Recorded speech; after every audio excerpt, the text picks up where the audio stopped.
नमस्कार, जीके कुछ ट्रैकर में आपका स्वागत है। जैसा कि मेरे द्वारा आपसे पिछले वीडियो में बोला गया था कि प्राचीन भारतीय इतिहास पर टॉप ट्रेंडिंग 100 प्रश्नों को लेकर आऊँगा, उन्हीं महत्वपूर्ण प्रश्नों के साथ हाजिर हूँ। यह प्रश्न अलग अलग एग्जाम्स में कई बार पूछे जा चुके हैं और आगे आने वाली एमपी पुलिस कांस्टेबल परीक्षा में भी इनमें से अधिकांश प्रश्न किसी न किसी डेट में, किसी न किसी शिफ्ट में जरूर देखने को मिलेंगे। तो आप इस वीडियो को शुरू से अंत तक पूरा देखें और हो सके तो 1 से 2 बार देखें, या फिर वीडियो देखने के बाद फ्री में पीडीएफ हमारे टेलीग्राम चैनल को ज्वाइन करके प्राप्त कर लें। फिर आप 1 से 2 बार इसे पढ़ लें तो ये प्रश्न उत्तर आपको याद हो जाएंगे। तो चलिए शुरू करते हैं आज के महत्वपूर्ण प्राचीन भारतीय इतिहास के 100 प्रश्नों को। पहला प्रश्न है, ऋग्वेद में कुल कितने मंडल हैं? देखिए, काफ़ी अच्छा प्रश्न है। भारत का सबसे प्राचीन वेद ऋग्वेद है। ऋग्वेद में कुल मंडल की अगर बात करें तो ये 10 हैं, 10 मंडल हैं और 1028 सूक्त हैं। तो इसका राइट आंसर डी है। दूसरा प्रश्न है, भारत का राष्ट्रीय आदर्श वाक्य सत्यमेव जयते ये किस उपनिषद से लिया गया है? देखिए, आप सभी जानते हैं कि सत्यमेव जो जयते है ये उपनिषद से लिया गया है। तो किस उपनिषद से लिया गया है? ये लिया गया है मुंडक उपनिषद से। ठीक है, आपको लिखा मिल सकता है मुंडकोपनिषद या फिर मुंडक उपनिषद, दोनों एक ही बात है। तो इसका राइट आंसर सी है। छांदोग्य जो उपनिषद है ये भगवान श्री कृष्ण के बारे में जानकारी देने वाला पहला उपनिषद था, ये भी आपको याद रखना है। तीसरा प्रश्न है, प्रसिद्ध रचना कादंबरी के लेखक कौन हैं? देखिए, 2 पुस्तकें आपको हमेशा याद रखनी है। कादंबरी है, एक है कादंबरी और दूसरी है हर्ष चरित। ठीक है, कौन सी है? हर्ष चरित। तो कादंबरी और हरिश्चरित की बात करें, इन दोनों के लेखक एक ही हैं, तो आपको ये याद रखना है। तो कादंबरी और हरिश्चरित के लेखक का नाम है वाण भट्ट। तो इसका राइट आंसर होगा डी। अगला प्रश्न देखते हैं। अगला प्रश्न है, 13वीं शताब्दी में पांड्य राज्य की यात्रा करने वाला प्रसिद्ध यात्री मार्को पोलो ये किस देश का निवासी था? देखिए, ये प्रश्न पूछा गया है, अभी हाल ही के एग्जाम में पूछा गया है। जो वन रक्षक और जेल प्रहरी वाली परीक्षा हुई थी उसमें ये प्रश्न आया था। तो आपको ये याद रखना है, जो मार्को पोलो था इसने भारत की यात्रा की थी, चीन के राजाओं के राज दरबार में भी गया था। ठीक है, तो ये रहने वाला था इटली का एक शहर था वेनिस। ठीक है, वेनिस का रहने वाला था। तो इसका राइट आंसर सी है। वहीं आपको इब्न बतूता भी पूछा जा सकता है। तो इब्न बतूता जो है ये मोरक्को का रहने वाला था। अगला प्रश्न है, हड़प्पाकालीन स्थल मोहनजोदड़ो की खोज किसने की थी? तो देखिए, जो मोहनजोदड़ो है इससे पहले हड़प्पा सभ्यता का एक शहर जिसका नाम था हड़प्पा। ठीक है, हड़प्पा, इसकी खोज हुई थी। कब हुई थी? 1921 में जो है दयाराम साहनी ने हड़प्पा नामक शहर की खोज की थी, जिस शहर के नाम पर इस सभ्यता का नाम हड़प्पा सभ्यता पड़ा। वहीं अगर हम मोहनजोदड़ो की बात करें तो इसकी खोज जो है 1922 में राखालदास बनर्जी के द्वारा की गई थी। तो इसका राइट आंसर ए है। अगला प्रश्न देखते हैं। अगला प्रश्न है, हड़प्पा सभ्यता का सबसे दक्षिणी स्थल कौन सा था? देखिए, यहाँ से भी प्रश्न बनते हैं, तो आपको याद रखना है सबसे दक्षिणी स्थल की बात करें तो ये दैमाबाद था, जो महाराष्ट्र में गोदावरी की सहायक नदी प्रवरा उसके किनारे बसा हुआ था। तो इसका राइट आंसर ए है। याद रखना है सबसे पूर्वी आलमगीरपुर उत्तर प्रदेश का मेरठ जिला था। लोथल, ये धौलावीरा दोनों ही गुजरात के शहर हैं। और अगर सबसे उत्तरी की बात करें तो देखिए, अगर आपसे उत्तरी पूछा जाए तो आप याद रखेंगे मांडा जम्मू कश्मीर में, दक्षिणी पूछा जाए तो दैमाबाद महाराष्ट्र में, पूर्वी पूछा जाए तो आलमगीरपुर हिंडन नदी के किनारे मेरठ जिला उत्तर प्रदेश में। सूतकांगे डोर की बात करें तो ये था दास्क नदी के किनारे बलूचिस्तान प्रांत पाकिस्तान में। ठीक है, तो ये जो स्थल थे इन्हें आप याद रखेंगे। अगला प्रश्न है, भारत में मानव का सर्वप्रथम साक्ष्य कहाँ से मिला है? मानव का साक्ष्य भारत में सबसे पहले नर्मदा घाटी में हथनौरा है, एक स्थल है जिसका नाम है हथनौरा। हथनौरा मतलब नर्मदापुरम जिला है जो वर्तमान में मध्य प्रदेश का, उसका एक स्थल है। वहाँ से मानव की खोपड़ी मिली थी, तो वहाँ से इसका जो है प्रथम साक्ष्य माना जाता है। तो इसका राइट आंसर डी है। अगला प्रश्न देखते हैं। अगला प्रश्न है, उन्नत जल प्रबंधन व्यवस्था का साक्ष्य प्राप्त हुआ है? देखिए, ये हड़प्पा सभ्यता से संबंधित प्रश्न है क्योंकि ऑप्शंस में हड़प्पा सभ्यता के स्थलों को दिया गया है। काफ़ी इंपॉर्टेंट प्रश्न है ये, कई एग्जाम्स में पूछा गया है। उन्नत जल प्रबंधन व्यवस्था की बात करें तो ये गुजरात में एक स्थल था जिसका नाम है धौलावीरा। तो धौलावीरा से उन्नत जल प्रबंधन व्यवस्था के साक्ष्य प्राप्त हुए हैं। यहाँ से एक खेल का मैदान भी प्राप्त हुआ है, ये भी आपको याद रखना है। अगला प्रश्न है, वर्ण व्यवस्था से संबंधित पुरुष सूक्त मूलतः कहाँ पाया जाता है? तो देखिए, भारतीय इतिहास ग्रंथों में पुरुष सूक्त की चर्चा 4 वर्णों के माध्यम से की गई है और यह की गई है ऋग्वेद के 10वें मंडल में। तो इसका राइट आंसर है सी, यानी कि ऋग्वेद। अगला प्रश्न है, निम्नलिखित में से किसे एशिया के ज्योति पुंज के नाम से जाना जाता है? तो एशिया के ज्योति पुंज या द लाइट ऑफ एशिया के नाम से किसे जाना जाता है? ये जाना जाता है गौतम बुद्ध को। तो इसका राइट आंसर है ए, यानी कि गौतम बुद्ध। अगला प्रश्न है, काफ़ी इंपॉर्टेंट प्रश्न है, नालंदा विश्वविद्यालय का संस्थापक कौन था? तो नालंदा विश्वविद्यालय की बात करें तो इसका निर्माण जो है गुप्त शासक कुमार गुप्त के द्वारा करवाया गया था। तो इसका राइट आंसर ए है। अगला प्रश्न है, जैन धर्म के प्रथम तीर्थंकर कौन थे? देखिए, जैन धर्म में गुरुओं को तीर्थंकर के नाम से जाना गया है। तो जैन धर्म की बात करें तो यहाँ पर कुल 24 तीर्थंकर हुए हैं, ऐसा माना जाता है। तो 24 तीर्थंकरों में पहले जो तीर्थंकर थे ये भगवान श्री कृष्ण के समय की बात करते हैं। ऋषभदेव जो है इनके प्रथम तीर्थंकर हुए और अंतिम तीर्थंकर यानी कि 24वें तीर्थंकर भगवान महावीर हुए। तो इसका राइट आंसर डी है। अगला प्रश्न है, महावीर स्वामी का प्रथम अनुयायी कौन था? तो महावीर स्वामी थे, इनका सबसे पहला अनुयायी यानी कि शिष्य इनका ही दामाद जमाली बना। तो इसका राइट आंसर ए है। अगला प्रश्न है, आजीवक संप्रदाय का संस्थापक कौन था? देखिए, आजीवक संप्रदाय से पहले एक व्यक्ति था जिसका नाम था मखली गोसाल। तो मखली जो गोसाल था ये भगवान महावीर के साथ ही रहता था, लेकिन आगे चल कर के इसने आजीवक संप्रदाय की स्थापना की और महावीर से अलग हो गया।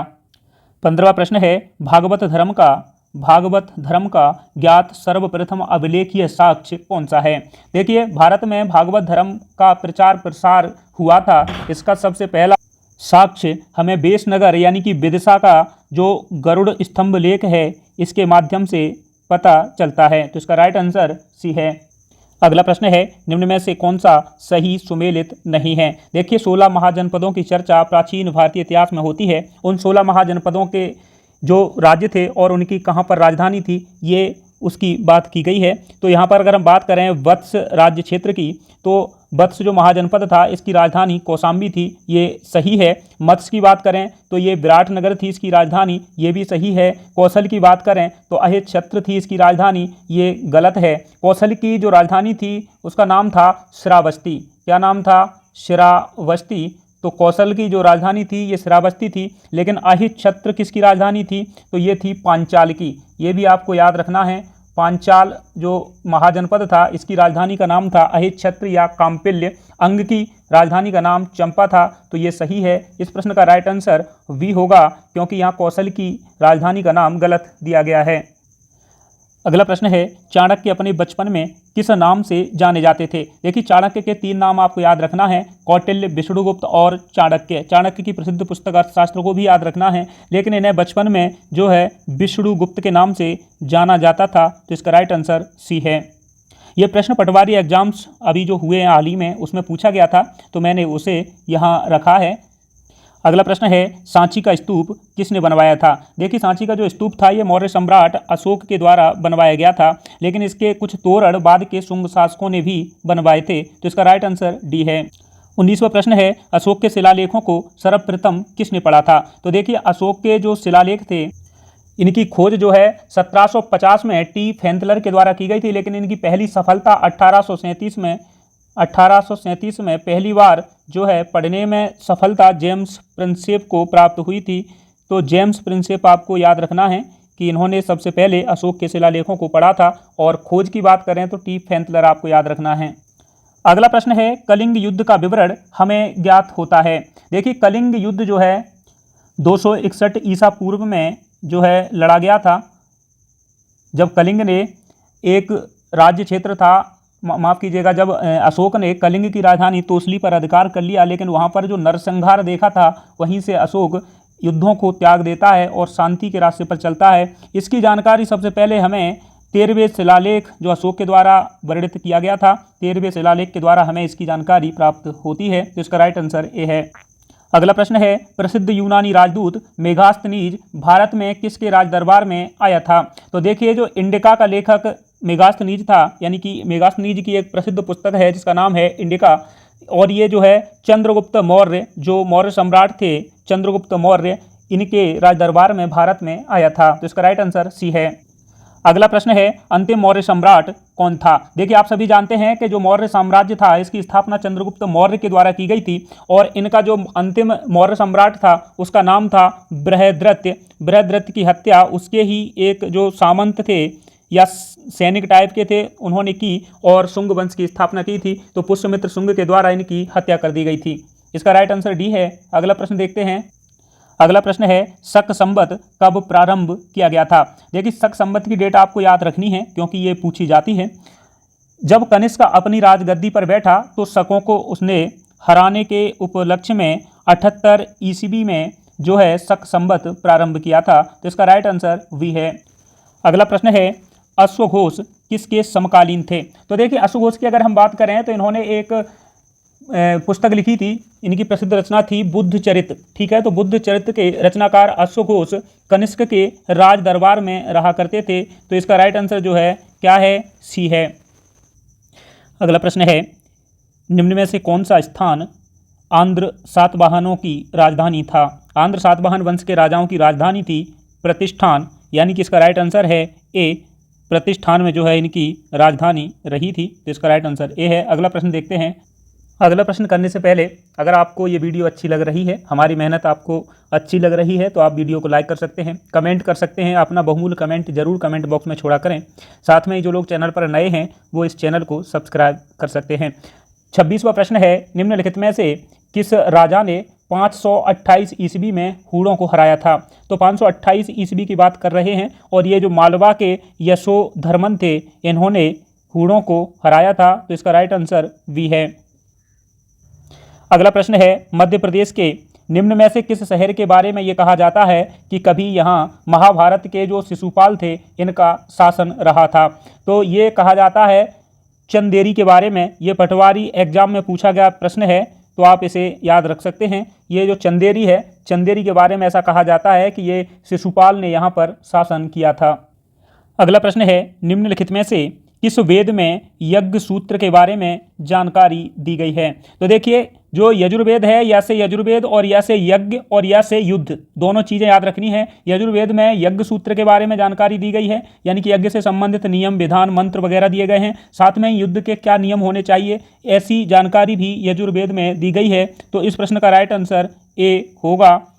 सामवेद संगीत से संबंधित वेद है, तो ये भी आपको याद रखना है। अगला प्रश्न है, मध्य प्रदेश के निम्न में से किस स्थान को रावण की पत्नी मंदोदरी का गृह नगर माना जाता है? देखिए, मंदोदरी को मंदसौर जो है ये मंदोदरी का गृह नगर माना जाता है। यहाँ पर कुछ लोग जो है रावण की पूजा भी करते हैं। तो इसका राइट आंसर वी है। अगला प्रश्न है, निम्न में से कौन सा क्षेत्र अंग महाजनपद से जुड़ा हुआ था? अंग महाजनपद की राजधानी थी चंपा, जो अभी हमने पढ़ी थी, और ये जो क्षेत्र है ये बिहार में मुंगेर और भागलपुर के जो वर्तमान जिले हैं ये अंग महाजनपद के क्षेत्र रहे हैं। जो अभी हम 25 से प्रश्न लिए गए हैं, 25 से 50 तक के जो प्रश्न हैं ये सभी पटवारी एग्जाम्स में पूछे हुए प्रश्न हैं, मैंने वहीं से इनको उठाया है। तो आप इसे इस चीज़ से भी याद रख सकते हैं ताकि आप ये समझें कि एग्जाम में कैसे प्रश्न आते हैं। 31वां प्रश्न है, वैशाली में प्रथम विश्व गणतंत्र किसके द्वारा स्थापित किया गया था? देखिए, सबसे पहले तो आपको ये याद रखना है कि भारत में या विश्व में प्रथम गणतंत्र की जब बात होती है तो ये हमारा वैशाली जो साम्राज्य है, वैशाली जो उस समय का जो क्षेत्र था, यहाँ पर सबसे पहले विश्व गणतंत्र जो है घोषित हुआ था। और यहाँ पर शासकों का जिनका शासन था उनका नाम था लिच्छवी वंश के शासक। तो ये इसका राइट आंसर वी है। अगला प्रश्न है, शकों को नष्ट करने वाला गुप्त राजा कौन था? तो गुप्त राजा था चंद्रगुप्त द्वितीय। इसका राइट आंसर वी है। ये भी पटवारी में पूछा गया है। अगला प्रश्न है, निम्न में से किसका नाम देवनाम प्रियदर्शी भी था? ठीक है, तो देखिए, देवनाम प्रियदर्शी का मतलब है देवों का प्रिय, और ये कहा जाता है मौर्य सम्राट अशोक को। तो इसका राइट आंसर ए है। अगला प्रश्न है, चंद्रगुप्त प्रथम का उत्तराधिकारी कौन था? आप सभी जानते हैं कि भारत का प्रथम सम्राट चंद्रगुप्त मौर्य को ही माना जाता है, और इनके उत्तराधिकारी की बात करें तो इसका राइट आंसर होगा सी, यानी कि समुद्रगुप्त। राइट आंसर इसका होगा सी। अगला प्रश्न है, बृहदेश्वर मंदिर का निर्माण किस वंश के शासकों ने करवाया था? तो देखिए, ये बृहदेश्वर मंदिर पूछा है, और मैंने आगे कुछ अपने जो मंदिर हैं उनको मैंने अपनी तरफ से रखा है, क्योंकि हो सकता है ऐसे मंदिर आगे आने वाले एग्जाम में पूछे जाएं। तो बृहदेश्वर मंदिर की बात करें तो ये चोल वंश के शासकों के द्वारा निर्मित किया गया था। इसका राइट आंसर वी है। अगला प्रश्न है, देवपाल ने 40 वर्षों तक शासन किया और असम तथा उड़ीसा के कुछ हिस्सों पर अपना नियंत्रण बढ़ाया। देवपाल जो थे, इनके पिता का नाम क्या है? ये प्रश्न पूछा गया है।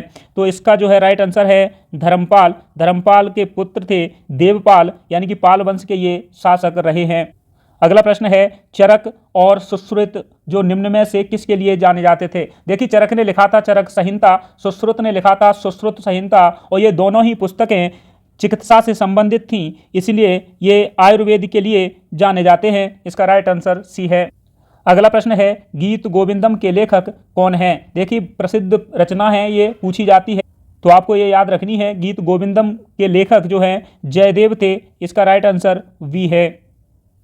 अगला प्रश्न है, अर्थशास्त्र के लेखक कौन हैं? देखिए, ये भी पूछी गई है। अर्थशास्त्र के जो लेखक थे इनको आप सभी जानते हैं, कौटिल्य, विष्णुगुप्त या फिर चाणक्य के नाम से इन्हें जाना जाता है। लेकिन आपको याद ये रखना है कि अर्थशास्त्र जो है अर्थ के नाम से है, लेकिन ये अर्थशास्त्र से संबंधित नहीं है। इसमें राज्य के शासन नियमों से संबंधित ये पुस्तक है।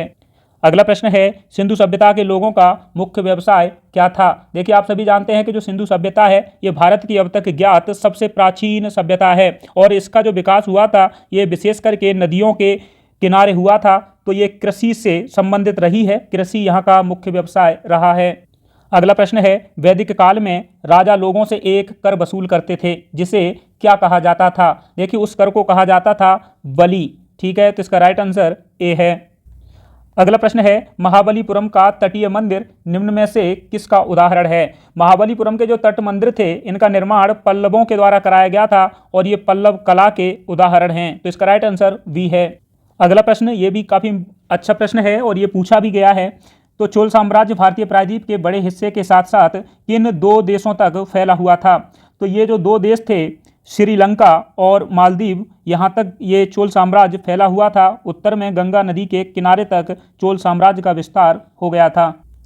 अगला प्रश्न है, वर्तमान में निम्न में से किस राज्य में राजगीर का प्राचीन शहर स्थित था? देखिए, राजगीर पूछें आपसे, पाटलिपुत्र पूछें आपसे, और ये जो है दोनों ही स्थल बिहार के वर्तमान बिहार में पड़ते हैं। तो इसका राइट आंसर ए है।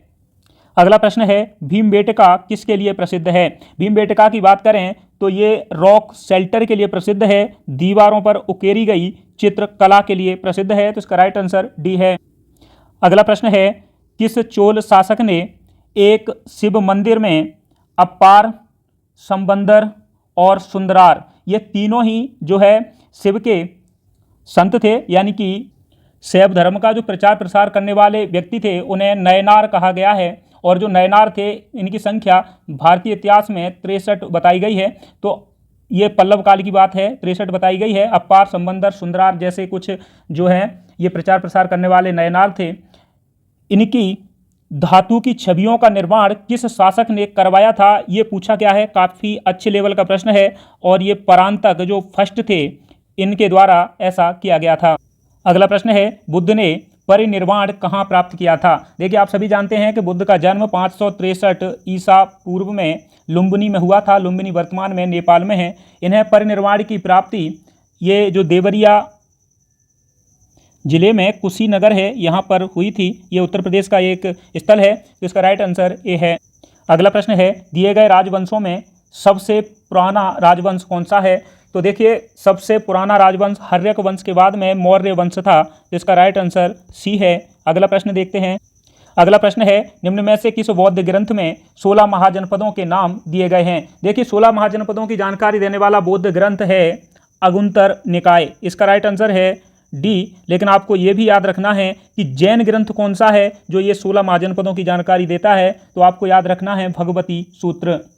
अगला प्रश्न है, बौद्ध धर्म अपनाने वाले पहले सम्राट कौन थे? तो बौद्ध धर्म अपनाने वाले पहले सम्राट भारत के महान सम्राट अशोक थे। इनका राइट आंसर सी है। अगला प्रश्न करने से पहले आपको ये भी याद रखना है कि आप इस वीडियो को लाइक कर सकते हैं, शेयर भी कर सकते हैं, लेकिन अपना बहुमूल्य कमेंट बॉक्स में ज़रूर छोड़ें। और अगर आप चैनल पर नए हैं तो आप चैनल को सब्सक्राइब भी कर सकते हैं। 51वां प्रश्न कह रहा है कि सिंधु घाटी सभ्यता के बारे में हमारे ज्ञान के मुख्य स्रोत क्या है? जो सिंधु घाटी सभ्यता है इसकी जानकारी हमें मुख्य रूप से किन स्रोतों से प्राप्त होती है? तो ये जो है पुरातात्विक खुदाई से सभी स्थलों की जानकारी प्राप्त हुई है। तो इसका राइट आंसर डी है। अगला प्रश्न है, निम्न में से कौन प्रथम बौद्ध प्रसिद्ध का संरक्षक था? देखिए, प्रथम जो बौद्ध संगीति थी ये अजात शत्रु के शासनकाल में हुई थी। अगर हम बात करें दूसरी बौद्ध संगीति की तो ये जो है कालाशोक के शासनकाल में हुई थी। तीसरी बौद्ध संगीति पाटलिपुत्र में अशोक के शासनकाल में हुई थी। और चतुर्थ बौद्ध संगीति कुंडलवन कश्मीर में जो है कनिष्क के शासनकाल में हुई थी। तो इसका राइट आंसर वी है। अगला प्रश्न है, निम्नलिखित में से किस हड़प्पा स्थल में एक गोदी थी? देखिए, गोदी मतलब बंदरगाह की बात कर रहे हैं। तो हड़प्पा सभ्यता में एक स्थल था लोथल, ये गुजरात का स्थल है। यहाँ पर जो है बंदरगाह था, गोदी थी। और दूसरा आपको याद रखना है सुतकोटदा, ठीक है, तो वहाँ पर भी बंदरगाह था। इसका राइट आंसर सी है। अगला प्रश्न है, निम्न में से कौन सा राजवंश 8वीं से 10वीं शताब्दी के दौरान भारत में हुए त्रिपक्षीय संघर्ष में शामिल नहीं था? देखिए, भारत में जो त्रिपक्षीय संघर्ष हुआ था इसमें राष्ट्रकूट कन्नौज पर अधिकार करने के लिए हुआ था। राष्ट्रकूट और पाल वंश के शासक और प्रतिहार वंश के शासकों के बीच हुआ था, लेकिन मौर्य जो शासक थे ये इससे संबंधित नहीं है। तो इसका राइट आंसर वी है। अगला प्रश्न है, चंद्रगुप्त मौर्य ने यहाँ बिताए थे अपने अंतिम दिन? ये प्रश्न ऐसे ही पूछा गया है। तो चंद्रगुप्त मौर्य जो थे भारत के पहले सम्राट, इन्होंने अंतिम समय में जैन धर्म अपना लिया था और ये सिरवड़ बेलगोला कर्नाटक में चले गए थे। यहीं पर इन्होंने अंतिम सांस ली। तो ये राइट आंसर ए है।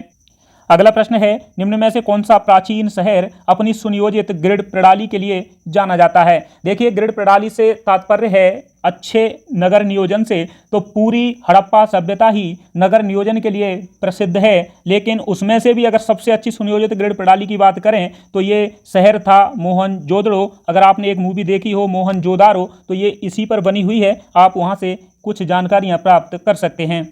अगला प्रश्न है, वैदिक लोग किस फसल के बारे में नहीं जानते थे? देखिए, वैदिक लोगों की अगर हम बात करें तो ये चावल को व्रीहि कहते थे। तंबाकू के बारे में इन्हें ज्ञान नहीं था। हालांकि तंबाकू आधुनिक समय में ये पुर्तगालियों के द्वारा भारत में लाई गई है, तो ये इसका ज्ञान वैदिक लोगों को नहीं है। गेहूं की बात करें तो गेहूं भी था, जौ को यव कहते थे। तो ये सभी इनकी जानकारी थी, लेकिन तंबाकू की नहीं थी। निम्नलिखित में से कौन सा मगध का संस्थापक था? देखिए, मगध पर सबसे प्राचीन वंश था, उसकी जो स्थापना है ये की थी जरासंध ने, और जरासंध का पुत्र बृहद्रथ था। तो ये जो है सबसे प्राचीन संस्थापक के रूप में जाने जाते हैं। इसका राइट आंसर सी है। अगला प्रश्न है, उपनिषद क्या है? देखिए, ये ऐसे पूछा गया है। तो उपनिषद की अगर बात करें तो इन ऑप्शन से आप आराम से लगा सकते हैं। जो हिंदू दर्शन के स्रोत हैं, तो दर्शन से संबंधित जो हैं ये उपनिषद हैं। यहाँ से कुछ प्रश्न ऐसे हैं जिन्हें हमने खुद रखा है और कुछ प्रश्न ऐसे हैं जो प्रीवियस ईयर में पूछे गए हैं। प्रयाग प्रशस्ति की रचना किसने की थी? तो प्रयाग प्रशस्ति की बात करें तो ये जो समुद्रगुप्त था उसका एक राज दरबारी था हरिशैन, उसने जो है प्रयाग प्रशस्ति की रचना की है। और प्रयाग प्रशस्ति इलाहाबाद यानी कि प्रयागराज में ये है स्थित है। अगला प्रश्न है, गुप्त वंश का संस्थापक कौन था? तो गुप्त वंश का जो संस्थापक था आप सभी जानते हैं। इसका राइट आंसर है श्री गुप्त।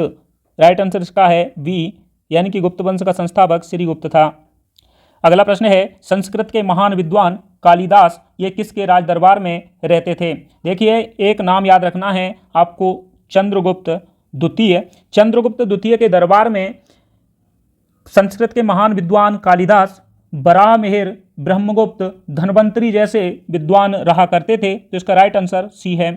अगला प्रश्न है, किरातार्जुनीयम के लेखक कौन हैं? ये प्रसिद्ध पुस्तक है और इसके लेखक हैं भारवी। तो ये बहुत इंपॉर्टेंट प्रश्न है, इसको याद रखना है। राइट आंसर ए है। अगला प्रश्न है, यहाँ मैंने पुस्तकों को उठाया है ताकि आपको ये पुस्तकें याद हो जाएं और ये आगे आने वाले एग्जाम में जरूर देखने को मिलेंगी। निम्न में से कौन सा जोड़ा सही नहीं है? अभिज्ञान शाकुंतलम की बात करें तो ये कालिदास के द्वारा लिखी गई है, ये सही है। पंचतंत्र की बात करें तो ये विष्णु शर्मा के द्वारा लिखी गई है, ये भी सही है। मुद्रा राक्षस की बात करें तो ये विशाख दत्त के द्वारा लिखी गई है, ये भी सही है।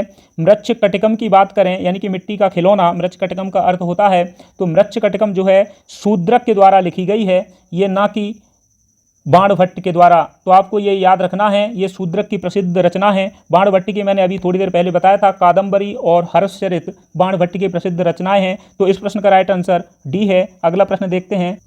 अगला प्रश्न है, गुर्जर प्रतिहार वंश का वास्तविक संस्थापक किसे माना जाता है? देखिए, इसकी स्थापना तो हरिश्चंद्र ने की थी, लेकिन इसका वास्तविक संस्थापक जो है नागभट्ट प्रथम को माना जाता है। तो इसका राइट आंसर है सी।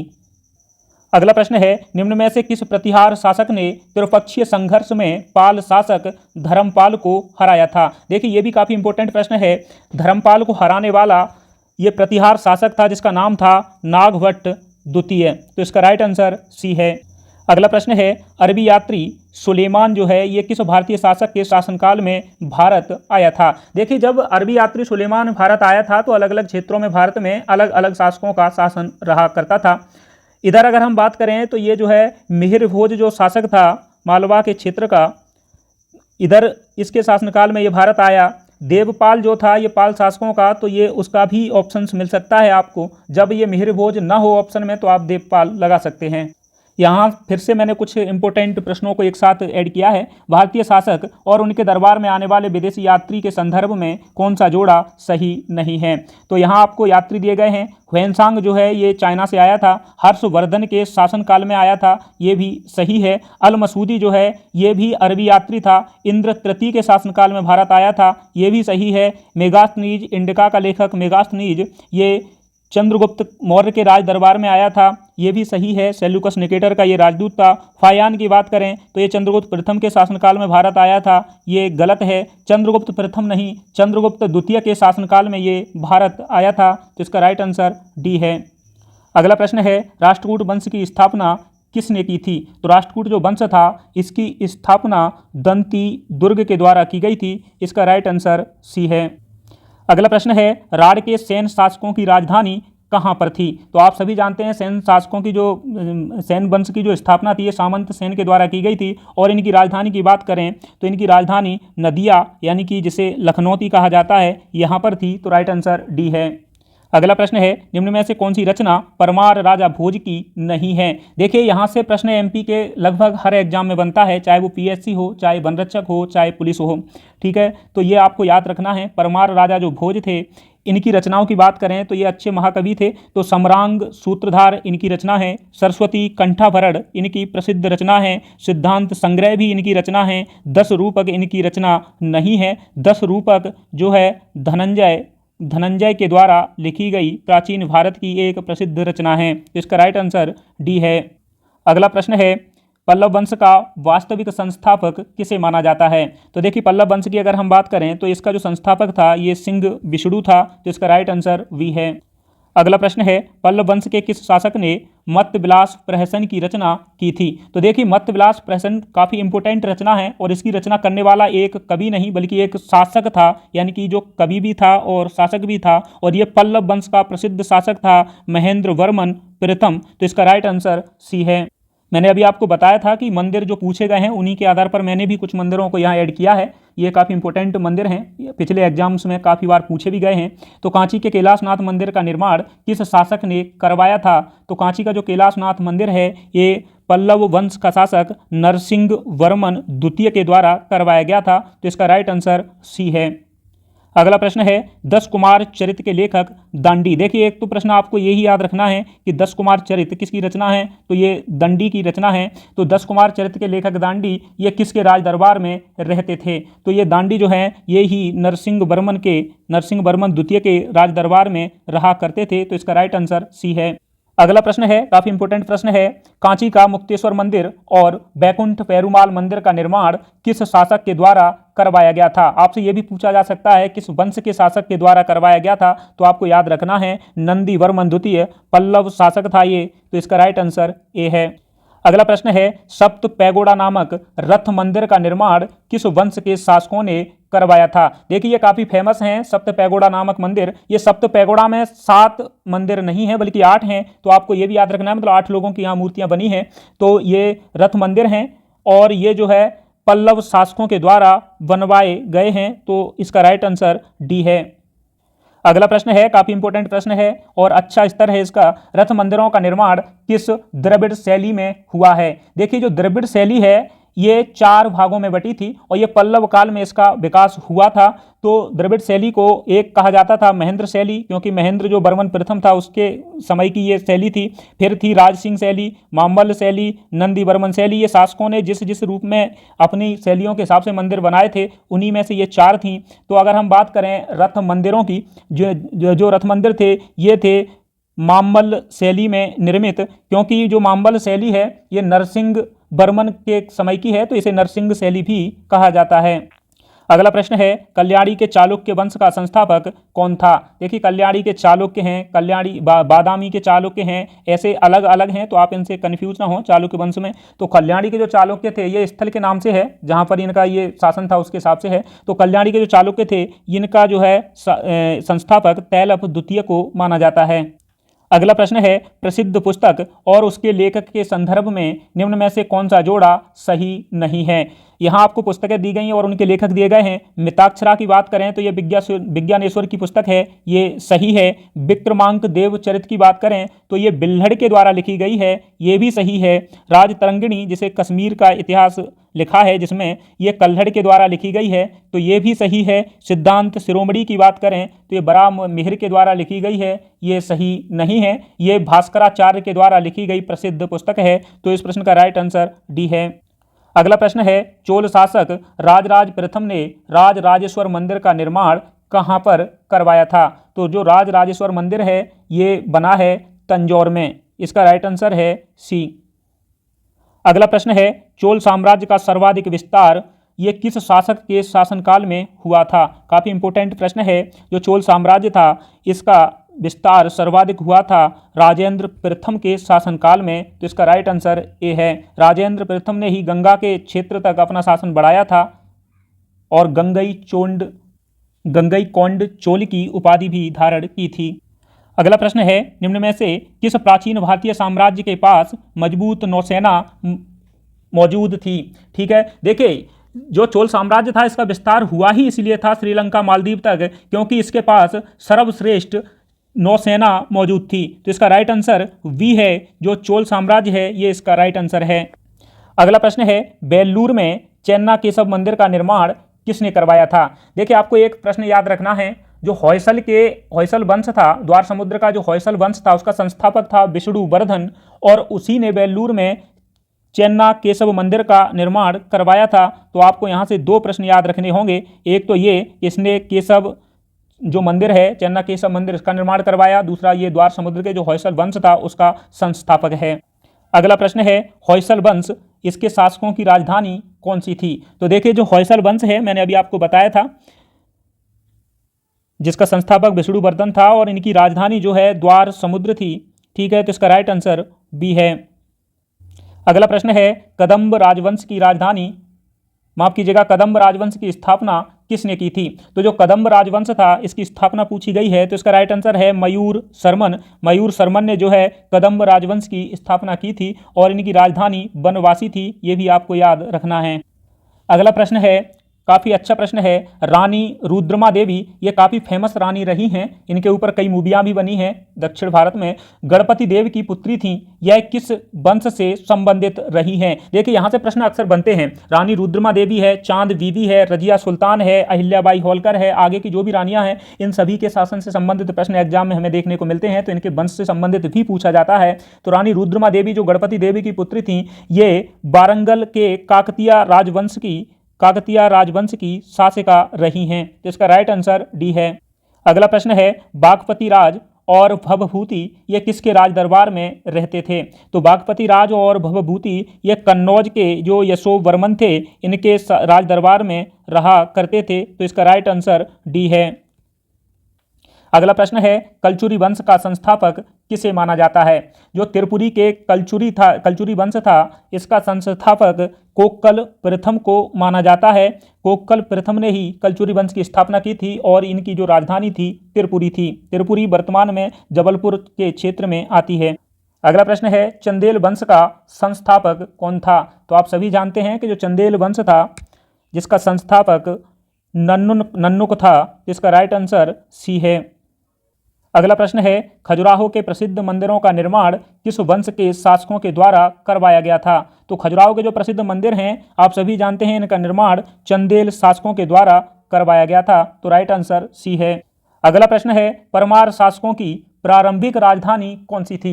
देखिए, जो परमार शासक थे, इनसे संबंधित पेपर में प्रश्न आते ही आते हैं। हमें आपको सिर्फ इतना है कि आगे के लिए आप थोड़ा सा सचेत रहें, एग्जाम में ऐसे भी प्रश्न बनते हैं। तो इनकी प्रारंभिक राजधानी धारा नगरी या धार नहीं थी, उज्जैन थी। इसका राइट आंसर ए है। उसके बाद में ये धार जो है इनकी राजधानी बनी थी। अगला प्रश्न है, कल्याणी के चालुक्य शासक तैलप द्वितीय को 6 बार पराजित करने वाला परमार शासक कौन था? देखिए, परमार हमारे क्षेत्र से संबंधित रहे हैं, मतलब मध्य प्रदेश के क्षेत्र से संबंधित रहे हैं, तो इनसे संबंधित प्रश्न एग्जाम में अक्सर बनते हैं, इसलिए ये प्रश्न काफ़ी इंपॉर्टेंट हो जाता है।